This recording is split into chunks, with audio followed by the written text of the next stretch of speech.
শুধুমাত্র 1 কাপ সুজি আর একটা কাঁচা আলু দিয়ে আপনারা বানিয়ে ফেলুন এই কুরকুরে নাস্তা। বন্ধুরা, আজকে আমি নিয়ে চলে এসেছি আপনাদের জন্য খুবই কুরকুরে, চটপটা আর টেস্টি নাস্তা। আর প্রত্যেকটা পিস এখানে একদম কুরকুরে আর ক্রিস্পি তৈরি হবে।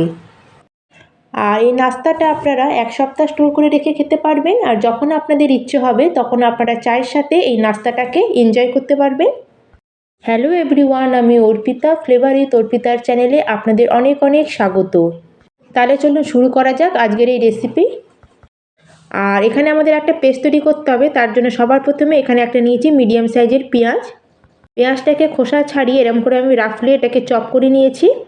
আর এর মধ্যে অ্যাড করে দিচ্ছি ঝালের জন্য 2টো কাঁচা লঙ্কা। আর এখন এর মধ্যে অ্যাড করে দিচ্ছি একটা কাঁচা আলু। আলুটাকে খোসা ছাড়িয়ে ছোট ছোট এরকম করে টুকরো করে কেটে আর জল দিয়ে ভালো করে ধুয়ে নিয়ে চলে এসেছি। এটাকেও আমি পুরো অ্যাড করে দেবো আমাদের জারের মধ্যে। আর এখন এটাকে আমাদের ফাইন পেস্ট করে নিয়ে চলে আসবো। আর এর মধ্যে কিন্তু আমরা একটুকু জল অ্যাড করব না, কারণ এর মধ্যে আলু আছে, পেঁয়াজ আছে, এর মধ্যে মশলা আছে, তাতেই আমাদের এই পেস্টটা খুব সুন্দর তৈরি হয়ে যাবে। আর এটাকে আমি ফাইন পেস্ট করে নিয়ে চলে এসেছি। এখন এটাকে আমরা মিক্সিং জার থেকে বার করব না, এটাকে আমি এমনি সাইডে রেখে দেবো। আর সবার প্রথমে গ্যাসে একটা কড়াই বসিয়ে তাতে আমি দিয়ে দেবো এখানে 1 চামচ মতো তেল। তেলটা ভালো মতো গরম হলে এখন আমি এর মধ্যে অ্যাড করে দিচ্ছি 1/2 চামচ মতো জোয়ান। আর জোয়ানটা এখানে হালকা ফ্রাই হয়ে গেলে আমরা গ্যাসের ফ্লেমটাকে এখন লো করে দেবো। আর লো ফ্লেমে আমাদের যে পেঁয়াজ আর আলুর যে পেস্টটা ছিল সেটাকে এখানে অ্যাড করে দেবো। এই জন্য আমাদের জার থেকে এটা বার করার কোনো দরকার নেই। পেস্টটাকে আমরা ডাইরেক্টলি এখন পেস্টটাকে এর মধ্যে অ্যাড করে দেবো। বন্ধুরা, খেয়াল রাখবেন আমরা যখন আলুর পেস্টটা যখন এর মধ্যে অ্যাড করব তখন কিন্তু আমাদের গ্যাসের ফ্লেমটাকে একদম লোতেই রাখতে হবে। আর গ্যাসের ফ্লেমটা লোতে করি এখন আমাদের আলুর পেস্টটাকে একটু ফ্রাই করে নিতে হবে। কিন্তু এখানে এটাকে আমরা বেশি ফ্রাই করব না, মোটামুটি 1 মিনিটের মতো আমাদের এটাকে ফ্রাই করে নিতে হবে। আর এটা প্রায় 1 মিনিট মতো ফ্রাই করা হয়ে গেলে এখন আমরা এর মধ্যে কিছু স্পাইসেস অ্যাড করব। সবার প্রথমে এর মধ্যে অ্যাড করে দিলাম স্বাদ অনুযায়ী নুন, আর সামান্য একটু এর মধ্যে রেড চিলি ফ্লেক্স অ্যাড করলাম। আর এবার এর মধ্যে অ্যাড করে দিলাম আমি 1/2 চামচ মতো কালো জিরে। আর তার সাথে এখানে অ্যাড করে দিচ্ছি 1/2 চামচ মতো সাদা তিল। সাদা তিলটা আপনারা অবশ্যই ব্যবহার করবেন, এতে খুব সুন্দর একটা ফ্লেভার আর তার সাথে ক্রাঞ্চ আসে নাস্তাতে, আর দেখতেও খুব ভালো লাগে। আর সবার শেষে এর মধ্যে আমি অ্যাড করে দিলাম 1/2 চামচ মতো গরম মশলা। আর এখানে আমি খুব মিনিমাম স্পাইসেস অ্যাড করেছি, এতেই আমাদের নাস্তাটা খুবই চটপট আর টেস্টি তৈরি হবে। আর এখন আমাদের ব্যাস সব কিছুকে ভালো করে এভাবে একটু মিক্স করে নিতে হবে আলুর পেস্টের সাথে। আর গ্যাসের ফ্লেমটাকে এই সময় আমাদের লোতেই রাখতে হবে, একদম গ্যাসের ফ্লেমটাকে হাই করা যাবে না, কারণ এখানে আলু পেঁয়াজের যে মিক্সচারটা আছে সেটা কড়ার তলায় খুব তাড়াতাড়ি লেগে যায়। আর খুব তাড়াতাড়ি এটা ঠিক কনসিস্টেন্সিতে আসতে শুরু হয়ে যাবে। আর এটাকে আমাদের খুব বেশি মিক্স করার দরকার নেই, সব মশলাগুলোকে দিয়ে একবার এটাকে আমরা ভালো করে একটু মিক্স করে নেব। আর এখন আমরা এটাকে মিক্স করার পরে এখন এর মধ্যে অ্যাড করে দেবো আমরা জল। এখানে আমরা খুব বেশি জলের ব্যবহার করব না, এখানে শুধু আমরা 1/2 কাপ মতো জল ব্যবহার করব। আর জল দেবার পরে আমরা এখন খুন্তি দিয়ে ভালো করে জলের সাথে আমাদের এই পেস্টটাকে মিক্স করে নিতে হবে। আর গ্যাসের ফ্লেমটাকে লোতে রেখে এটাকে যখন আমরা জলের সাথে মিক্স করতে থাকবো একটা আমাদের এখানে একটা ঘোলের মতো তৈরি হয়ে যাবে। এটাকে আমাদের এমনভাবে মিক্স করে নিতে হবে যাতে এর মধ্যে কোনো লাম্পস না থাকে। আর এখানে সব কিছুকে খুব ভালো করে মিক্স করে নিয়েছি। এখন আমি এর মধ্যে অ্যাড করে দেবো সুজি। আর এখানে আমি 1 কাপ মতো সুজি নিয়েছি। আর এখানে আমি ফাইন সুজি ব্যবহার করেছি, আপনাদের কাছে যদি মোটা দানা সুজি থাকে তাহলে একবার মিক্সিতে এটাকে গ্রাইন্ড করে নেবেন।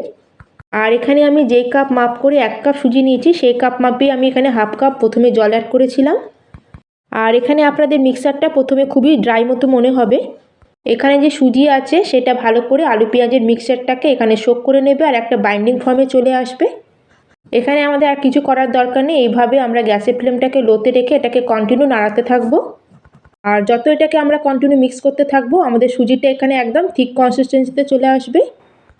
আর তার সাথে সুজিটাও এখানে খুব ভালোভাবে আমাদের কুকও হয়ে যাবে। আর এই মিক্সার কিন্তু বেশি পাতলা হবে না, সেজন্য আমাদের জলের মেজারমেন্টটা এখানে ঠিক রাখতে হবে। ধরুন আপনারা যদি 1 বাটি সুজি নিয়ে থাকেন তাহলে তার হাফ এখানে জল অ্যাড করবেন, আর তার থেকে এখানে বেশি জল এখানে অ্যাড করবেন না। আর এখানে দেখুন আমি কন্টিনিউ নাড়িয়ে এটাকে একটা ডো ফর্মে আমার এখানে চলে এসেছে। আর এদিকে আমার ডোটা এখন রেডি হয়ে গেছে। এখন গ্যাসের ফ্লেমটাকে অফ করে দিয়ে এটাকে আমরা কভার করে রেখে দেবো আর চলে যাব আমরা নেক্সট প্রিপারেশনে। আর এখন এখানে একটা ব্যাটার রেডি করে নেবো, তার জন্য এখানে নিয়েছি আমি 1/2 কাপ মতো আটা। আর তার মধ্যে অ্যাড করে দিচ্ছি রেড চিলি ফ্লেক্স, এটা আপনারা নাও অ্যাড করতে পারেন কিন্তু রেড চিলি ফ্লেক্সটা দিলে একদম চটপটা টেস্ট হয়। আর তার সাথে অ্যাড করে দিলাম সামান্য একটু কুচানো ধনেপাতা।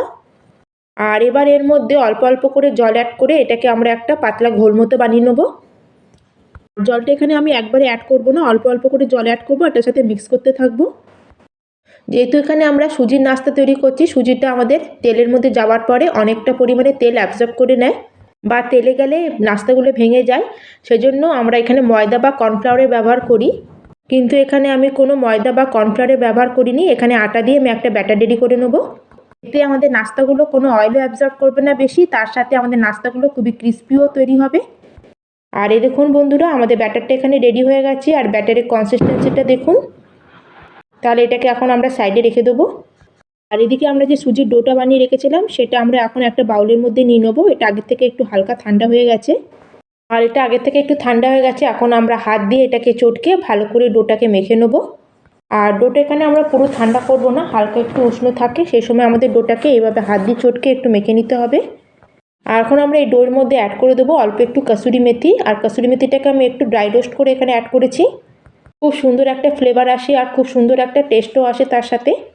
আর আমরা এটাকে এখন ভালো করে আবার মেখে নেবো। আমরা যেরকম আটা মাখি সেরকমই আমাদের মেখে একটা ডো রেডি করে নিতে হবে। আর এর মধ্যে কোনো আটা বা ময়দা আমরা কিছুই মিশাবো না, এইভাবে এটাকে ভালো করে চটকে আমাদের একটা স্মুথ ডো রেডি করে নিতে হবে। আর বন্ধুরা, আজকের রেসিপি যদি আপনাদের একটুও ভালো লেগে থাকে তাহলে অবশ্যই একটা লাইক করে দেবেন।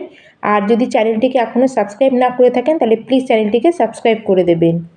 আর এখানে দেখুন বন্ধুরা, ডোটা আমার রেডি হয়ে গেছে, আর টেক্সচারটা দেখুন একদম স্মুথ হয়ে গেছে। এখন এখান থেকে আমি দুখানা ডো রেডি করে নিলাম। আর এখন আমরা এই ডো থেকে অল্প অল্প করে লেচি নিয়ে একটা গোল রাউন্ডের মতো বলের মতো আমরা শেপ করে নেব। আর এখানে আমি এরকম বল শেপ বানিয়েছি, আপনারা চাইলে যে কোনো শেপ এখানে তৈরি করে নিতে পারেন। নাহলে আপনারা এটাকে বেলে কোনো গ্লাস বা বাটি দিয়ে কেটে বড় বড় শেপও আপনারা বানাতে পারেন। কিন্তু এখানে আমি এরকম ছোট ছোট বলের মতো শেপ করছি, এগুলো দেখতেও ভালো লাগে, তার সাথে খেতেও খুব মজা লাগে। আর এই বলগুলো একদম স্মুথ তৈরি হবে, এর মধ্যে কোনো ক্র্যাকস থাকবে না। আর এখানে দেখুন বন্ধুরা, এভাবে আমি ছোট ছোট বলের মতো শেপ তৈরি করে নিয়েছি। আর এখন এই বলগুলোকে আমরা একটা বাটির মধ্যে ট্রান্সফার করে নেব। আর আমরা যে ব্যাটারটা রেডি করেছিলাম সেই ব্যাটারটাকে এখন এর মধ্যে পুরো আমরা অ্যাড করে দেবো। তার আগে ব্যাটারটাকে একবার মিক্স করে নিচ্ছি।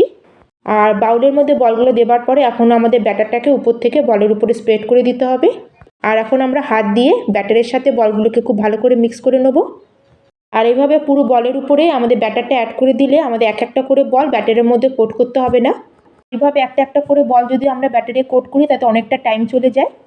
আর এইভাবে এখন আমি ভালো করে ব্যাটারের সাথে বলগুলোকে কোট করে নিয়েছি। এখন আমরা এগুলোকে ফ্রাই করে নেব। আর এদিকে আমরা একটা প্যানের মধ্যে তেল আগে গরম হতে বসিয়ে দিয়েছিলাম, আর এখন আমরা এক এক করে আমাদের বলসগুলোকে তেলের মধ্যে অ্যাড করে দেবো। যেহেতু এখানে বলগুলো ব্যাটারের মধ্যে কোট করা আছে সেজন্য এগুলো দিতেও বেশি সময়ও লাগবে না, খুব তাড়াতাড়ি হয়ে যাবে। আর তেলে দেওয়ার পরে কয়েক সেকেন্ডের জন্য এগুলোকে আমরা একটু হতে দেবো। এক সাইডটা একটু হালকা গোল্ডেন কালার হয়ে গেলে তারপরে আমরা উপর দিয়ে আমরা একটু করে তেল ছিটিয়ে দেবো চামচে করে।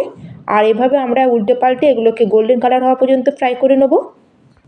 আর গ্যাসের ফ্লেমটাকে আমরা লো মিডিয়ামে করে এগুলোকে উল্টে পাল্টে এইভাবে আমরা কিছুক্ষণ ফ্রাই করে নেব।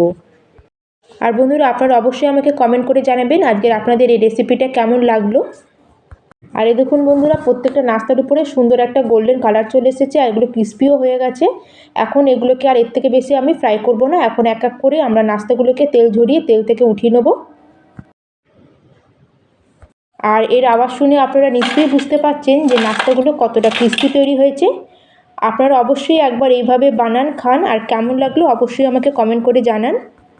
আর বিকালবেলা যদি চায়ের সাথে এরকম গরমাগরম স্ন্যাক্স থাকে তাহলে তো আর কোনো কথাই নেই। তাহলে আজকের মতো আমি এখানেই শেষ করলাম, আবার চলে আসবো অন্য একটি নতুন রেসিপি নিয়ে। ধন্যবাদ।